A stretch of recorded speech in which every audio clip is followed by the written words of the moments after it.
फिर से आप सभी लोगों का YRS क्लास में बहुत बहुत स्वागत है। दोस्तों, प्रश्न नंबर 3 का प्रश्न नंबर का इसके पहले के वीडियो में मैंने आप लोगों को अच्छे तरीके से समझा दिया था। आइए दोस्तों, आज इस वीडियो में हम पढ़ेंगे प्रश्न नंबर 3 का प्रश्न नंबर खा। प्रश्न नंबर खा आपके सामने यहाँ से कह रहा है, ईर्ष्या का यही अनोखा वरदान है। दोस्तों, वरदान का मतलब क्या होता है? दुआ होता है। ईर्ष्या का मतलब जलन होता है। ईर्ष्या का यही अनोखा वरदान है।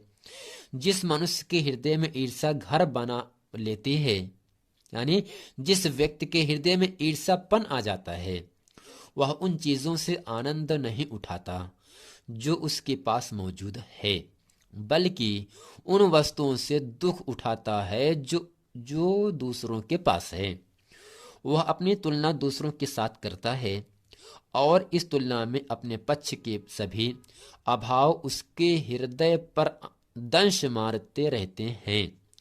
दंश के इस दाह को भोगना कोई अच्छी बात नहीं है, मगर ईर्ष्यालु मनुष्य करे भी तो क्या, आदत से लाचार होकर उसे यह वेदना भोगनी पड़ती है। दोस्तों, इस पूरे प्रश्न में इसका प्रश्न नंबर 1 आपके सामने कह रहा है, उपर्युक्त गद्यांश का संदर्भ लिखिए। प्रश्न नंबर 2 आपके सामने यहाँ पर कह रहा है, रेखांकित अंश की व्याख्या कीजिए। प्रश्न नंबर 3 है, लेखक ने ईर्ष्या को अनोखा वरदान क्यों कहा है? तो दोस्तों, ये जो गद्यांश है, ईर्ष्या तू ना गई मेरे मन से है, जिसके लेखक कौन है दोस्तों? श्री रामधारी सिंह दिनकर जी हैं। इसमें जो पहला प्रश्न है, प्रस्तुत गद्यांश का संदर्भ लिखिए। आइए दोस्तों, इस संदर्भ को अच्छे तरीके से हम समझते हैं। तो दोस्तों, सबसे पहले हेडिंग करें काली पेन से हम संदर्भ। इसमें लिखेंगे प्रस्तुत गद्यांश या गद्य अवतरण हमारी पाठ्य पुस्तक हिंदी के गद्य खंड में संकलित एवं श्री रामधारी सिंह दिनकर द्वारा लिखित ईर्ष्या तू ना गई मेरे मन से नामक मनोवैज्ञानिक निबंध से उद्घृत है या लिया गया है। दोस्तों, इसकी विशेषता क्या, इसकी विशेष क्या? इस पाठ के शेष सभी गद्यांशों की व्याख्या में यही संदर्भ प्रयुक्त होगा। अब दोस्तों, इसमें जो प्रश्न नंबर आपका बा था वो क्या था? रेखांकित अंशों की व्याख्या कीजिए। यानी दोस्तों, इसमें जितने भी रेखांकित किए गए हैं यहाँ से लेकर यहाँ तक, इनका हमें व्याख्या लिखनी है। दोस्तों, इसके व्याख्या में हम हेडिंग करते हैं और लिखते हैं प्रथम रेखांकित अंश की व्याख्या। इसमें दोस्तों लिखेंगे, प्रस्तुत अंश में लेखक ने बताया है कि ईर्ष्या अपने भक्त को, ईर्ष्या यानी जलन अपने भक्त को एक विचित्र प्रकार का वरदान देती है और वह सदैव दुखी रहने का वरदान देता है। जिस मनुष्य के हृदय में ईर्ष्या उत्पन्न हो जाती है, वह अकारण ही कष्ट भोगता है, यानी वह हमेशा दुखी में रहता है। वह अपने पास विद्यमान आनंद सुख साधनों का उपभोग द्वारा भी आनंद नहीं उठा पाता, क्योंकि वह दूसरों की वस्तुओं को देख देख कर मन में जलता रहता है। दोस्तों, ईर्ष्या का मतलब जलन होता है। अब दोस्तों, इसके बाद हेडिंग करके लिखते हैं द्वितीय रेखांकित अंश की व्याख्या।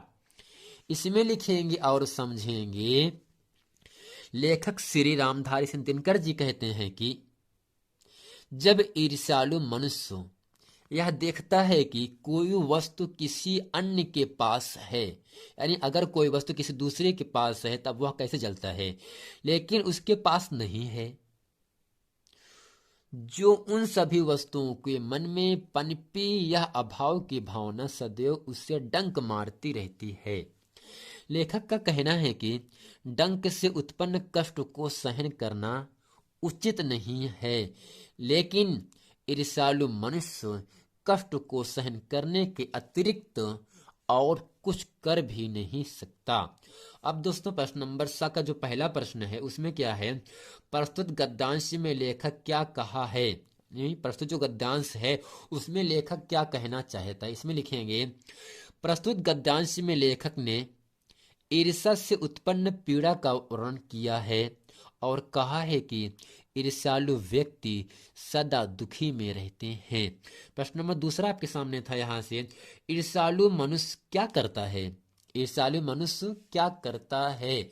दोस्तों इसमें लिखेंगे, ईर्ष्यालु व्यक्ति यानी ईर्ष्यालु मनुष्य अपनी तुलना ऐसे व्यक्ति या व्यक्तियों से करता है कि उससे किन्हीं बातों में श्रेष्ठ है।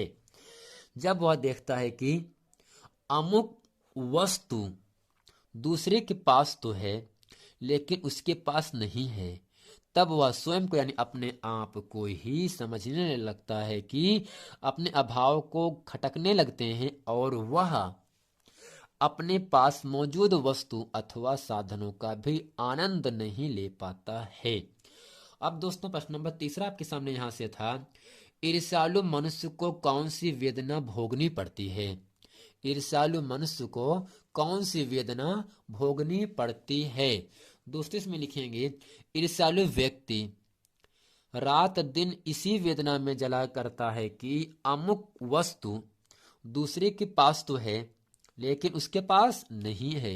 ईर्ष्या की यह दाह यानी जलना बहुत बुरा है, लेकिन ईर्ष्यालु व्यक्ति को यह वेदना भोगनी ही पड़ती है। अब दोस्तों प्रश्न नंबर 4 आपके सामने यहां से था, लेखक ने ईर्ष्या को अनोखा वरदान क्यों कहा? लेखक ने ईर्ष्या को जलन को अनोखा वरदान किस लिए कहा या क्यों कहा? दोस्तों इसमें लिखेंगे, लेखक ने ईर्ष्या को अनोखा वरदान इसलिए कहा कि क्योंकि ईर्ष्यालु मनुष्य इंसान उन वस्तुओं से आनंद नहीं प्राप्त करता जो उसके पास है, किंतु यानी वरन उन वस्तुओं से दुख उठाता है जो दूसरों के पास है। दोस्तों यह था प्रश्न नंबर 4। प्रश्न नंबर 5 आपके सामने यहां से कह रहा है, ईर्ष्या का अनोखा वरदान क्या है? ईर्ष्या यानी जलन का अनोखा वरदान क्या है?